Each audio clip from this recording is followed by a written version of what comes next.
Welcome to the Renegades of Real Estate podcast, where we explore everything you need to know about buying, selling, investing, and designing your dream home. Each episode, we'll dive into the nitty-gritty of real estate. Thinking about life as a realtor? We've got the inside scoop. Plus, we'll chat with other industry experts, share incredible stories, and dish out advice on what to watch out for in the real estate jungle. So whether you're taking your first step into the market, gearing up to sell, or ready to invest, we're here to make the journey fun, easy peasy, and super informative. Stick around until the end of the episode to find out the real estate secret of the week. Grab your hard hats, folks. We're about to build some real estate dreams together on RORE.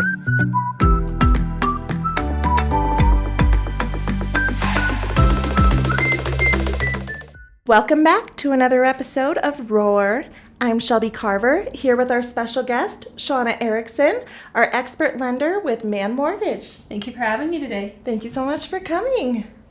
Ryan is out sick today, but she'll be back for our next episode. Today we're diving into a topic that could reshape your home buying journey, the strategic use of your IRS tax refund. People still believe that you have to put down 20% for a conventional loan, but there are more options for you. We know that the upfront cost of home buying can be significant, but fear not, because your tax refund can be a valuable supplement to your home buying budget. Whether you're expecting a tax refund in the hundreds or thousands of dollars, there are several smart ways that you can leverage those funds to bring yourself closer to homeownership. One impactful strategy is saving for a down payment. As we know, it can be one of the largest barriers to home ownership. The typical home buyer makes a down payment between 5 and 20% for your home purchase price. However, VA and USDA loans have a zero down payment programs. The first-time home buyers typically only require 3% down payment. Now here's where your tax return steps in. Instead of buying items that lose value over time, use that money to invest in your future and contribute to your down payment. If you don't receive a tax refund, you may want to consider an investment property. Your lender will ask you for 2 months of recent bank statements when purchasing a home. Besides a regular and recurring income, we're also looking for any large unexplained deposits. Your lender will require that your down payment funds are sourced and seasoned. That means you must prove where the money came from, plus the funds have to season in your account for 60 days. They want to make sure you didn't borrow the money and have to pay it back. That's why it's vital not to deposit large chunks of cash into your bank account during the mortgage process. Because if you do, they'll have to ask questions like, what was it for? Where did it come from? Was the money a loan? And you have to pay it back. The source of tax refund is easily identifiable. If you get a tax refund and it's deposited into your account, you'll be able to show it was from the IRS. If you get a paper check and deposit it, make sure to get a copy of the check and deposit to prove it was from the IRS. Since a tax refund is easy to identify, using the money for your down payment would be acceptable, even if the money hasn't been in your account for the last 60 days. Now let's talk about another critical area where your tax refund can be a game changer: closing costs. Before officially taking ownership of your home, you'll encounter closing costs. Closing costs range from 3 to 6% of the purchase price. These fees are based on state, loan type, lender. There are property taxes and loan-specific fees. For example, a VA loan will have fees that a conventional or FHA loan don't have, and vice versa. Title company fees can vary slightly, and then there are lender fees as well. You can also buy down your interest rate. Shawna, will you tell us a little bit more about rate buy-downs? Certainly. During the home buying process, your lender might present you with the option to paying discount points upfront can lock in lower interest rate and fixed rate mortgage, ultimately saving you money over the life of your loan. It's best to speak with your local mortgage lender to find out what better fits you and your budget. Using your tax refund strategically for discount points is a move that not only impacts your upfront cost, but also lowers the amount of your monthly mortgage payments.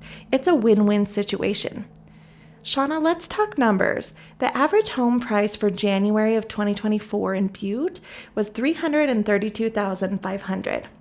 Can you break down how much people would need for a down payment for a house at that price? Yes, absolutely, Shelby. With a purchase price of $332,500, a traditional 20% down payment would be $66,500. You would also be able to do a 5% down conventional loan, which would be $16,625.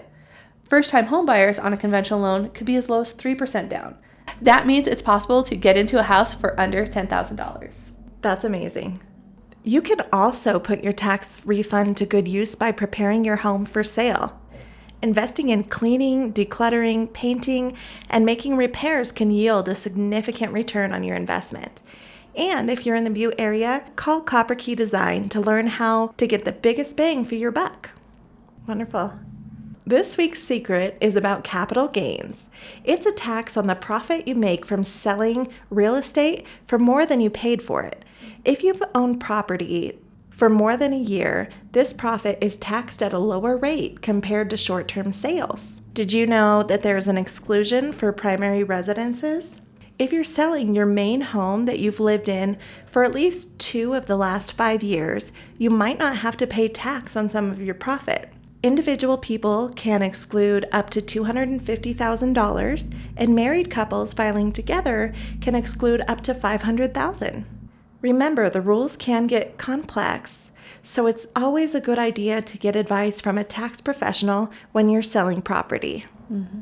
Do you have any stories you might want to share? My stories I don't feel like would be as like in depth as like what you guys would have. Like, I mean, I have like interesting like loan scenarios where I'm like, I've had awesome closings where like we got hugs and tears at the end because I mean she truly did not realize that she was going to get a home. Or I had one where like we're at the closing table and she looks over her fiance and she was like, we are breaking generational roadblocks here. Like nobody in their family has ever owned a home.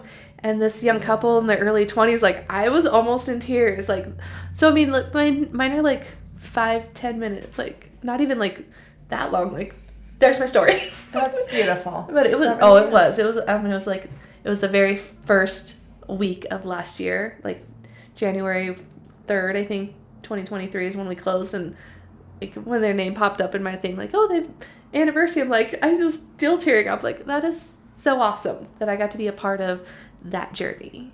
That is so special. Yeah. So the first time home buyers are fun. Yes. But I just don't feel like you guys get some stories. Real estate stories are so much fun. They are. Like, I get fascinated when I go to lunch with realtors because, my goodness, you guys tell some doozies. So how about when you guys bought your home? Do you want to tell me about when you guys bought?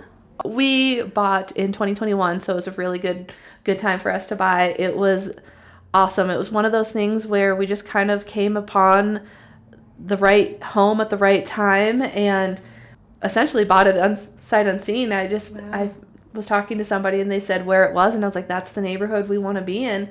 And so we went and met with them, and it was in the process of getting finished being built, and it was everything that we wanted, the neighborhood we wanted, and it was like, this is our home.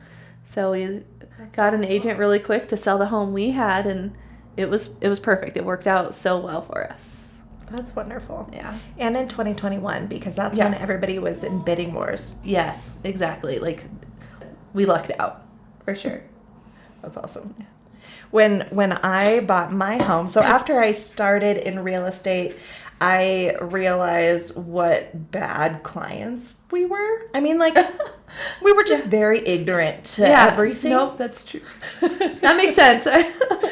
And I remember when we were looking at houses, like, wanting to, I wanted to go see all these houses, like, right now today, and I didn't realize the other side of that, how many people you have to schedule with when you're doing home tours, because you've got to first talk to the selling agent, then they've got to talk to their sellers, and often they have to talk to their renters and give 24-hour notice before people go into the house. And in situations that you have multiple sellers, sometimes there's 10 people involved in just scheduling this one walkthrough. And then, the client might say, oh, I can't make it tonight. Can we reschedule for tomorrow? Oh my gosh. Yeah. I didn't even think about that because since I don't. Yeah. And as a buyer, you don't think about that. Like, I wouldn't have thought about that. No, you've learned so much now as a real estate. Yes. Well, and I remember like the look on her face when I asked that. And I just, I didn't understand the process. And also I remember her saying something along the lines of, I really like to take Thursday off as like my 1 day a week off. Oh. And I was like, oh, you know, like I wouldn't want you to work on your 1 day off. And I think she might have showed us a house on that 1 day off. Learning so much.